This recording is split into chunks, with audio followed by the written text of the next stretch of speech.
سلامونه هیوادوالو. بیا هم د وطن په یوې بلې ښکلې فضا کې یم، هغه فضا چې همدا اوس د واورې موسم دی، واوره پکښې اوري او غرونه ټوله پکې سپین دي. حد یې نسم درته لګولی چې په دې فضا کې څومره ښکلې هوا ده او څومره خوندوره فضا ده د انسانانو د ژوند د بقا لپاره.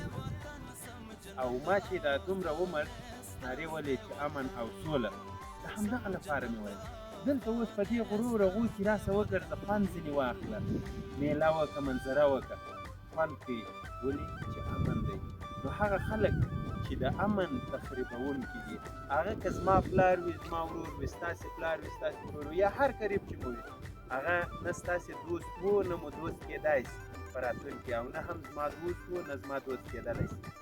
بس بیا هم وایم د امن د فضا د قایمولو لپاره به په ګډه د دې وطن لپاره کار کوو، تر څو د دې وطن ټوله فضا بیا هم د امن یو مثال وي په ټوله نړۍ، تر څو موږ انسانان، موږ افغانان د خپلې جغرافیې داخل د خپلې فضا څخه خوند واخلو او دغه مینه ناکه او دغه خدای راکړې فضا په خپل ژوند کې ښه استفاده کړو.